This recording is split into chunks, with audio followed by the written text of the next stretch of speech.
A new rock cabaret, Be Nice Think Twice, is coming soon to 515 Royal Oak and the Gaslight in Hamtramck.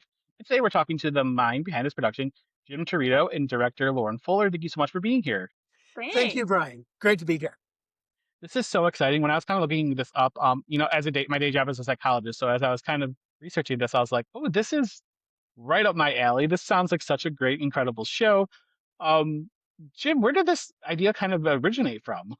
I've always been fascinated with cognitive biases and logical fallacies. Like ever since high school, and somebody said to me, like, "Oh, that's an ad hominem attack," and I was like, "Oh, what now?" And uh, but during the pandemic is when I really decided it was something important that I wanted to like really write about.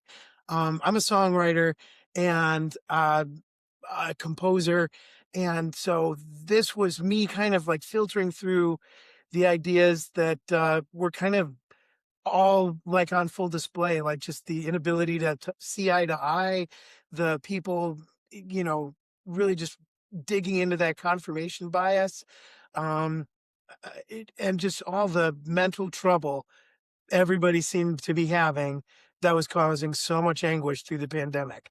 And I was like, no, this is going to be my project. Um, so yeah, that was it. And Lauren, you're such an incredibly busy person. You're involved in so many local productions. I feel like I'm always seeing you somewhere. What was it about this project specifically that spoke to you that you wanted to be a part of it? Jim. I've worked with Jim intermittently here and there over the last several years. And like, I've always had a great time working with him. I know the way his mind works, and it is like very often all over the place, but in a brilliant kind of way. And I knew that this was going to be a special thing. And so when we sort of connected about talking about it, I was like, yeah, I got to get involved just because he's such a delight to work with. And I know it's going to be, and it is something really, really special and very, very fun. So I was right. Oh, thank you. It sounds like there's just such a respect for Jim here. And Jim, this speaks so highly to your talent and your art here of just being like it was just your name, and Lauren was totally in on this. I really appreciate that too. And I reached out to Lauren too, because the respect goes both ways. I knew that I needed somebody who was going to be passionate about the work, who was going to be, not want to go overboard with trying to complicate things, and would be able to just kind of keep the whole thing fun. And I knew I had all that in Lauren. So yeah, she was basically my first call. So. I do feel like half of this process has been like me being like, Jim, you're overthinking it again. Let's maybe we've done a lot of that so far. I'm like, maybe just relax and pull back. Well, actually, so far, the biggest, most important thing that Lauren has helped me with is, another reason I knew I wanted to work with her is she's so connected with the local theater community, with the various different groups she's worked with. And I needed just some advice about who to get in the cast. And so she helped me line up Brianna Hall, uh, Joe Shepard, and Curtis Martin, and they are slaying it. You're so good. Yeah. It's Yeah. such a good cast. When I saw that too, I was like, oh my gosh, that's a lot of talent Yeah. in three people. Yeah. Yeah. We just, oh yeah, we just had our first real rock'em sock'em, put them together rehearsal with all three of them. And, I'm trying to teach them harmonies and stuff. And I barely had to do any work. Like it was just add water. They're like, please, we know what we're doing. They really, Um, I thought you guys had worked on that before, and that was very impressive. They were so good. yeah. Lauren's definitely the person. If you need to know who to bring into the show, I mean, I'll never forget. I saw Once Upon a Mattress, and not only was she like in it, but she was also like conducting as well. I was like, even Yeah. in one show, she's pulling multiple hats. She knows everybody. She knows the talent. She knows what's there because she herself is very talented. Well, thank you, Brian. You're too kind. I just like the work. It's just fun, you know? You keep yourself busy. Yes. So Lauren, to you, how would you describe Be Nice Think Twice? You kind of like, I know Jim's the mastermind behind building this show, but like as you were coming into this, what really stood out to you about what this is? It's to me, it just feels like such a clear and relatable way to describe and experience things that we know we experience that we can't necessarily name.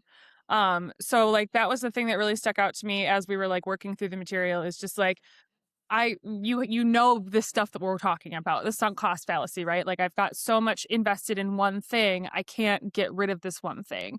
But you don't know, not everyone can like put a name to it.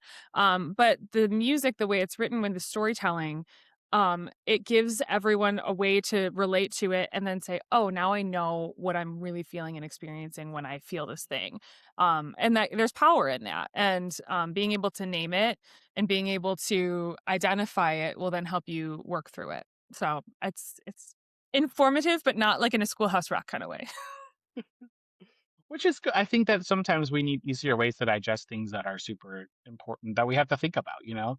Yeah. Again, not to go back to my psychologist roots, but like these are topics that like we talk about, but maybe we don't say the words the way they are. And so like to add it to like to make a show about it, to add music and song to that is brilliant. Like Jim, that is a brilliant idea. Thank you. I mean, well, you know what? I mean, we'll find out how brilliant it is when the audience responds or doesn't. So I mean, it's a premiere too. That's I've been through some premieres, and that is always a scary experience. But this one I'm excited for because it is a little different. It's like a song cycle. Um, so I guess I compare it to the spirit of like songs for a new world. Um, but it's also like, I don't know, I guess like kind of informative sort of thing. Like if you would have bought tickets for, or if you have bought tickets for what the Constitution means to me, this might be the kind of thing that's up your alley as well. Okay. A small cast just kind of delivering a sort of intellectual message, but with like some emotion behind it too. That's what I Um, was gonna say is like the word informative, I feel like there's a certain sort of like connotation that it carries. And it means it could be boring. Right. But this piece has so much heart to it that you almost forget that it is also meant to inform. Because it just is so clever in the way that we feel as you go through it. Um, and you forget that you've learned something. it means so much to me that it feels that way to you. Like, because that's what I was going for. Like these songs, I do want to explain what is the sunk cost fallacy, but oh yeah, it's where you're throwing good money after bad. But I wanted to make the song about like stories that that well that delivers that punch of uh Yeah, may I please. uh, now that I got my doubts. I double down, again and again and again, and I get back down. Ain't gonna quit 'cause it got hard. No mercy on my wife for my credit card. No giving in, even when the disappointment's driving me mad. So we throw the money after bed. So I want all of these ideas to have some kind of hook with them that, brings the emotion, brings the fire of it, has some relatable storytelling, and rocks, at the same time. I was gonna say that's gonna get stuck in my head just from that little bit there. Just that is the kind of music though that like when you can get it stuck in someone's head, the message to keep playing for them over and over and over again. Yeah. That's the hope. Um, yeah, I've got. Look, I'm not gonna do this the whole time, but like By all means. the other ones, that one's like the real hot one. One of the more ballads, also related to the sunk cost fallacy, is the gambler's fallacy. The notion that um, if you hit a string of bad luck, you assume that you're in for some good luck. Well, that's not how luck works. Right. But that little flaw in our brain, it can lead us to some stupid decisions like continuing to gamble when we shouldn't. But I mean, it's also the reason we continue to fall in love over and over and over again. So I wrote one that sounds like this.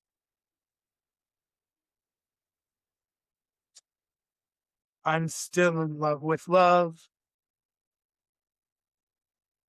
My heart's still on my sleeve. I'm still in love with moon and bars and eyes that don't to see. Only love where you Or easy to leave. So difficult to know. Strange, but even so, I'm still in love with love.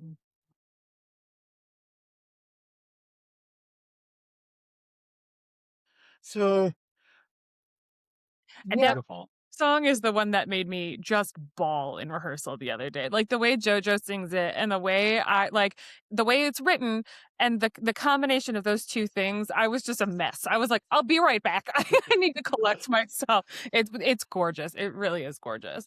and that oh gosh, I gotta tell you, that's the other fun part about bringing great artists into the mix. Um, I had a moment during one of Curtis's songs that he's singing. It's a song about the Mandela effect, but you know the where you have false memories. But the Mhm. songs, it's a love song. And so, in similar vein to what I just shared with you over the last couple, I wanted to make all of these songs like stories and potent and emotional, not just intellectually interesting. Like the intellectually interesting part that strings it all together. But the emotion is that's why we go to the theater, right? Right. And oh gosh, these singers, they're bringing it. And yeah, I was kind of choked up when JoJo was singing that one. Oh, and when Curtis was singing his too. Brianna's I got similarly has a few that she just really lights on fire. So um So yeah, yeah. Jim, with this being your fifth musical, do you feel like your process for creating this one differed from some of your past shows? Well, the show that I was working on immediately before this one was an opera, like a full-on opera. I would spend probably a solid week translating the libretto, each scene into lyrics, and then another solid week just writing the melodies, and then another solid week writing um, the orchestrations, scene by scene by scene. So each scene took a month. So yeah, that was a 4 year long process, really getting that to where we wanted it. Me and my collaborator on that one. And when we got to the end of it, I showed it to some friends for feedback, and the process ended. I'll just say the process ended. I showed it to some of my New York friends, and boy, oh boy, New Yorkers do not pull punches. And at the end of that journey, I felt like I really needed to just do something that was really light on its feet, that I didn't have to agonize over and over. Um, the songs I just played for you, they're fun, they're cool, they're rock and roll, jazz, but I'm not trying to like reinvent music with this one. There's very familiar styles. Lauren pointed out during our last rehearsal, she's like, "Oh man, is that is that melody from an Alanis Morissette song?" I'm like, "Yes, it totally is." But so this one, it was just quickly, how can I present uh, this uh, psychological concept in a really cool musical way with music that's going to get people's feet tapping. And I probably spent a week on each song. Um, Wow, okay. so That seems pretty yeah, quick. yeah, this is a quick turnaround. And then between finishing the songs and now, I did a little tour of open mic nights in the area to see which ones I wanted to keep. Some of them didn't make the cut. And then I put on like a solo show where I just sat there and sang all the songs myself. I had friends and family come to that.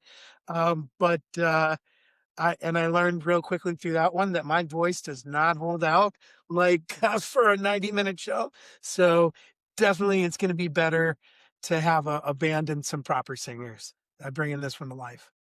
What I would say too, Jim, I don't know if I knew that it was so quick, but maybe I did. But I think that it points to how like they just sound effortless, right? Like there's some work, like even work that you hear in New York feels like they really tried to make this work. And I can name a couple musicals that I think they just really wanted to make work. And this one is like you didn't have to try to do it. It just works. Oh Um, my God. feels really flowy. Beau- Beauty and the Beast, Gaston, the dance break in the middle of Gaston. Yeah. Are you guys familiar? Are you? I Yeah. have done Beauty and the Beast, yeah. Yeah. It's just so crazy overwriting and like trying to make it work. We gotta And get a dance break in here, and it's gotta be impressive so we can do flips and stuff. Yes. yeah, Right. and and the it's like the arranger needs to prove to everybody that they studied the second Viennese school, and yeah, uh, no, didn't want to do any of that. Well, another part of it is, I spent a lot of time writing this one in Ortonville. I was living and working out in Ortonville at the time. Some pretty dark red trunk country up there, Sure. and they love their country music. Oh I was in yeah. a rock band that played at a dive bar. Um, I so that's that sound is in my ears, and it was Sure. also kind of like my target audience to be like, hey, let's get excited about critical thinking, shall we? And so keeping it country was one of my goals as I put these tunes together too. So Lauren, when you're as a director, where do you kind of begin with like a cabaret style show such as Be Nice Think Twice? It's not something I have a lot of experience with. But my directing style in general is to honor the work and the material first. And Sure. I think most people kind of do that, but I'm not looking to do like any crazy like this isn't like my time to be like, look at my avant-garde directing. Like we're not gonna Sure. do any weird tableau or anything like that. It's just, eh, simple things like keeping to the story and what is the story that we're trying to tell. And there's each song has its own story, but I do think there is an abstract sort of overall story that we can connect to. And I've got some ideas about how I want how we can connect the actors to each other and how they can show their own connections to each other in addition to connecting to the story and the material. And how we can just drive home certain points to the audience a little bit more clearly or a little bit more impactfully so that they feel just like we feel when we work on this stuff. And you had also mentioned too that sometimes you had to reel Jim back in with, like the dreamer back to reality. Are there aspects that you feel like have to change as you're bringing it to the stage in this capacity? Um, There were a couple of questions that we sort of like bounced back and forth a couple of times. And, even when we were in rehearsal the other day, Jim was like, kind of feel like this harmony doesn't work and we don't need it. So we'll get rid of it. Or like, we'll add something here and there. And so I think with a work that is freshly written like this, things sort of shift and evolve and change. Potentially with every performance, we'll notice that like, hey, audiences really enjoyed this thing. Let's like give this more weight and more pause versus like audiences didn't really care for this. So we'll just move past it a little bit quicker or we'll eliminate this line because it didn't really work. And so that's, I think the beauty of working on something so new is that you do have a Sure. little bit of flexibility to sort of, change what you need to change. And Jim, when you're kind of, as this being with your brainchild, like as you're kind of going along, when do you feel like those moments of like you hear like, maybe that harmony isn't there? How do you decide when to change it or like when to like keep it but try something different? You know what I mean? Yeah, no. That's that's important. Um, like Lauren said, sometimes if you get a chance to get an audience response to it, that's really informative. I played it solo twice, um, and I got an inkling of uh, like what people were responding to and what they weren't. Um, uh, I learned also from that experience. This is the kind of show that lives well in like a bar space or a cabaret kind of zone, like where people can have a drink and sit next to each other and just kind of whisper and chatter with each other much more comfortably than like a theater space. So, that's the kind of thing because this is a kind of you want to think about these things and you want to talk about them, or you'll be sitting next to someone and say, "Oh my God, that thing he just said, that's totally my dad. Oh, I did that earlier this afternoon." So, and doing it, performing it live, I was starting to get frustrated. Like, "Hey, shut up and listen. I'm talking. I'm singing it."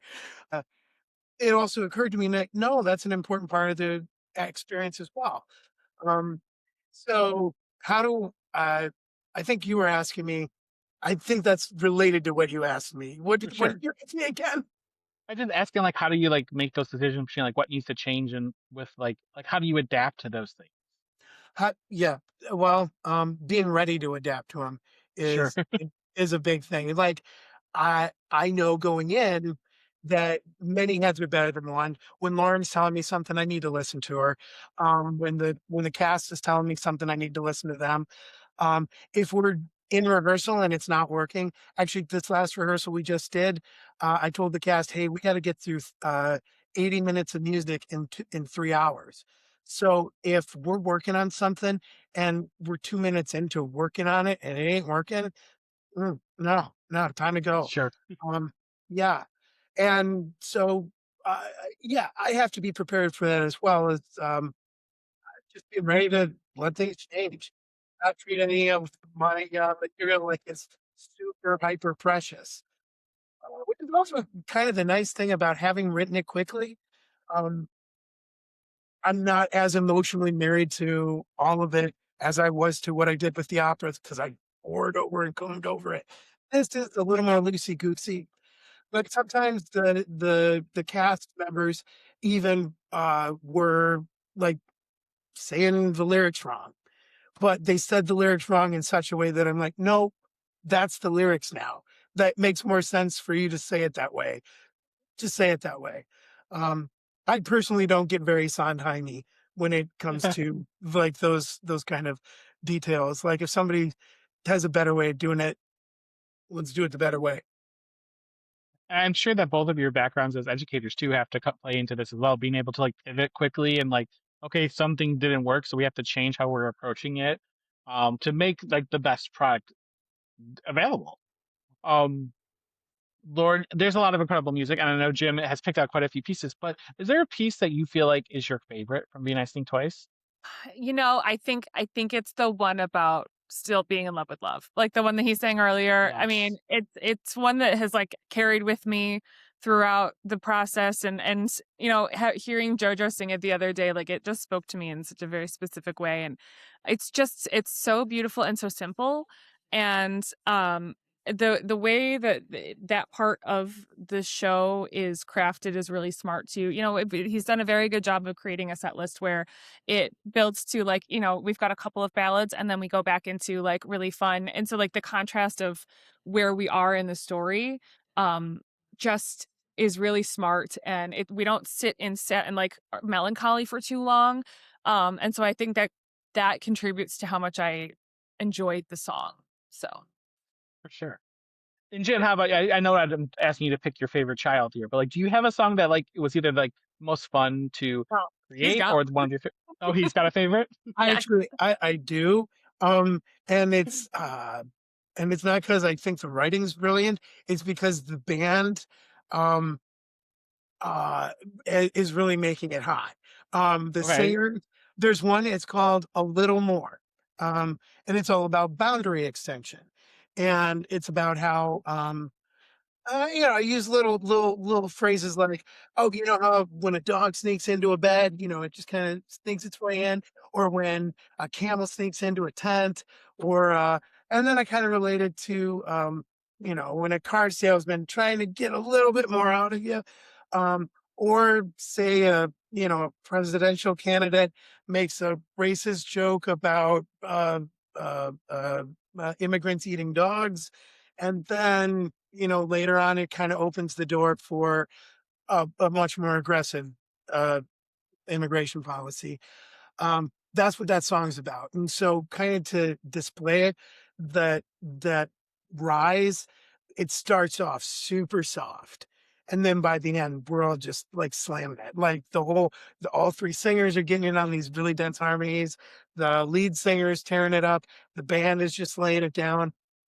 Um, That's so and cool. each one of the band members kind of gave me like some cool extra idea for the groove that it's just going to be super hot when it comes together. That sounds That awesome. I'm yeah. I haven't Go heard the ahead. band. I'm very excited to hear the band. Yeah. I'm sure when it all comes together like that, it's just gonna be, chef's kiss. So then just one final question for both of you. And Jim, I'll start with you. Just what are you hoping audiences take away from this production of Be Nice Think Twice? Oh, I want them to be nice and think twice. Yeah, Right there that's in the how title. Pretty obvious, yeah. I want I want to make critical thinking a little more cool. And I want to give people some catchy tunes and grabby hooks that give you the language to talk about these ideas that trip us all up. And Lauren, how about for you? What are you hoping audiences take away? I hope that as a concept they can feel like your learning and your emotions and things are connected together. Because I'm like, here's my soapbox moment, right? But as an arts Sure. teacher, right? And like same for Jim, like those are really important connections to make for our world. And so having your emotions connect with like some intake of knowledge, I think is super, super important. And I want that light bulb moment for some folks. Because it really does connect to what we do in the arts and it connects to what we do, in our soul, and it's really important for us as people. Absolutely. Well, thank you both for being here, Jim and Lauren. It's been such a pleasure talking with you. And again, we are so excited for this to arrive. Again, this is such a cool concept that I hope people take and they embrace, and we see a lot more of this coming up. Thank you so much for having us, Brian. Really appreciate Thanks, it. Brian. So Be Nice Think Twice plays at 5:15 in Royal Oak on May 18th and at Ghost Light in Hamtramck on May 22nd. So get your tickets from BeNiceThinkTwice.com, and we'll see you at the show.